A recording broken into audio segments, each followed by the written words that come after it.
ప్రతి మనిషి పుట్టుకకు అమ్మా నాన్నలే సృష్టికర్తలు.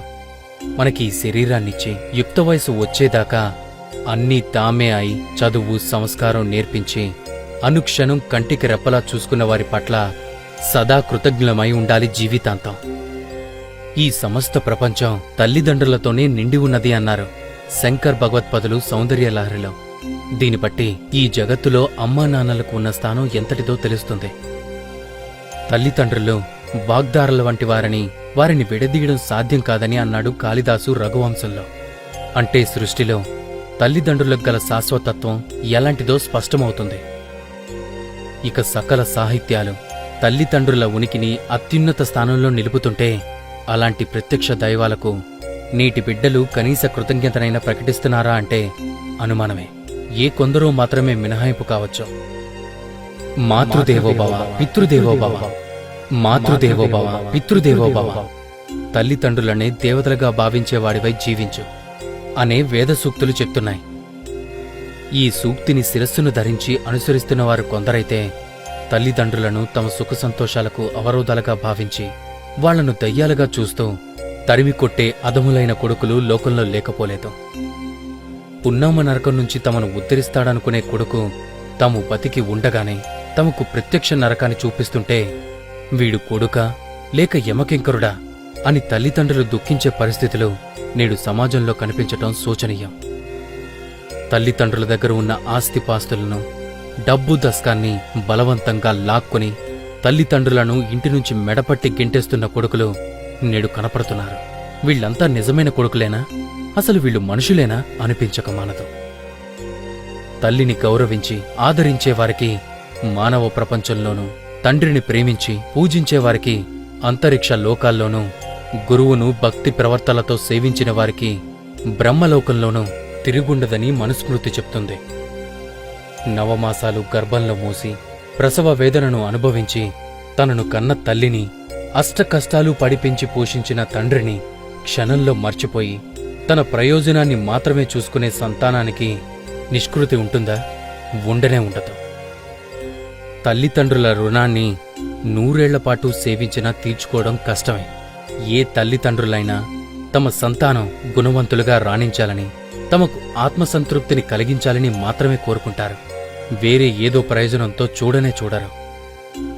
అలాంటి తల్లిదండ్రులను డబ్బు కోసం, ఆస్తుల కోసం, శారీరక సౌఖ్యం కోసం కాలతనటం ఎంతవరకు ధర్మం? గుణహీనులైన ఎందరో కొడుకుల కంటే గుణవంతుడైన ఒక్క పుత్రుడు చాలునని. ఆకాశంలో ఎన్ని నక్షత్రాలు ఉన్నా ఏం ప్రయోజనం? ఒక్క చంద్రుడుంటే చాలు. ఆకాశానికి భూమికి అందం ఆహ్లాదం కలుగుతాయని పంచతంత్రం చెబుతుంది. పార్వతీ పరమేశ్వరులను తల్లిదండ్రులుగా ప్రస్తుతించాడు కాళిదాసు. అంటే తల్లి పార్వతీదేవి వలె సకల మంగళాలకు నిలయమైనదని, అపార కారుణ్యమూర్తి అని, ఆమెను తలుచుకుంటే చాలు సకల సౌభాగ్యాలు వర్షిస్తాయని తాత్పర్యం. అలాగే తండ్రి పరమేశ్వరుడి వలె అడిగిన వెంటనే అన్నీ సమకూర్చే స్వభావం కలవాడని, పోషించే గుణం నిలువెల్లా నిండి ఉన్నవాడని, పిల్లల తప్పులను సరిదిద్దే వాత్సల్య గుణం కలిగినవాడని అర్థం. పార్వతీ పరమేశ్వరుల వంటి తల్లిదండ్రులను హృదయ కమలంలో నింపుకుని ఆరాధించాలే కాని వారి మనసులను నొప్పించరాదనే సత్యాన్ని సంతానం తప్పక గ్రహించాలి. తల్లిదండ్రులు లేని పిల్లలు అనాథలవుతారు. తల్లిదండ్రులు కళ్ల ఎదుట ఉన్నంతకాలం వారి విలువ తెలియదు. వారు కనుమరుగైపోతే ఎంత కష్టం, ఎంత నష్టం, అది ఎవ్వరూ పూరించలేని లోటు. తల్లిదండ్రులు బతికి ఉన్నప్పుడు బాధలకు గురిచేసి చచ్చిన తర్వాత వారి సమాధులపై పూలు చల్లితే ఏం లాభం? మరు జన్మలో కూడా ఈ సంతానమే మాకు కావాలి అని తల్లిదండ్రులు కోరుకునే విధంగా పిల్లలు ప్రవర్తించాలన్నదే అన్ని శాస్త్రాలు ఉపదేశిస్తున్న సత్యం. వారి పాదాలకు నమస్కరిస్తే కాశీ, ప్రయాగాది పవిత్ర క్షేత్రాలు దర్శించిన ఫలం, లక్ష్మీనారాయణులను సేవించిన పుణ్యం దక్కుతుంది. తల్లిదండ్రులు జీవించినంతకాలం వారి మనసులను నొప్పించకుండా అవసరమైనప్పుడు సేవలు అందిస్తే చాలు. అప్పుడు ఈ లోకమే ఒక స్వర్గం, ఒక కైలాసం, ఒక వైకుంఠం, ఒక బ్రహ్మలోకం, ఒక ముక్తిధామం. మిత్రులారా, తల్లిదండ్రులను జీవితాంతం ప్రేమిద్దాం. ఎన్ని జన్మలెత్తినా వారి రుణం తీర్చుకోలేనిది. అమ్మా నాన్నలు మీకోసం చేసిన త్యాగాలు, కష్టాలు, మీపై కురిపించిన ప్రేమాభిమానాలు మర్చిపోకండి. ప్రియంగా పలకరించండి. వారిని దైవ స్వరూపాలుగా భావించండి. మీరు ఎంతగా వారిని నొప్పించి మాట్లాడినా ఎప్పటికీ ఎన్నటికీ ఏమీ అనుకోని గంగిగోవులు. మీ శ్రేయస్సు కోరుకునే ప్రేమ స్వరూపాలు వాళ్ళిద్దరు. ఒకవేళ అమ్మా నాన్న ఏదైనా అంటే మాత్రం వారేమీ పైవాళ్లు కాదు కదా.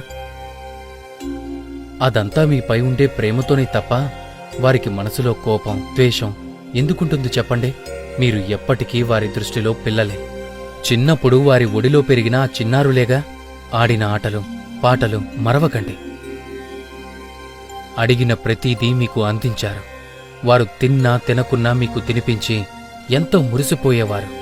మీకు పెళ్ళైనా పిల్లలున్నా ఆ వాత్సల్యం, మమకారం మీపైన మీ పిల్లలపైన నిత్యం ఉంటుంది. అది విడదీసుకోలేని బంధం, విడదీయరాని బంధం. తల్లిదండ్రులు ఉన్నవారంతా అదృష్టవంతులు. ఇతరుల మాటలతో, చేతలతో వారి స్వార్థం కోసం దూరం చేయాలనుకుంటారు. విఘ్నత కలిగి ఉండండి. వారిని ఏ దిక్కు లేనివారిగా చేయకండి. వృద్ధాశ్రమాల్లోనూ అనాథ శరణాలయాల్లోనూ ఉంచడం భావ్యం కాదు. బాధ్యతగా వారిని మనతోనే ఉంచుకుందాం. వారి రుణం తీర్చుకుందాం. హరే కృష్ణ.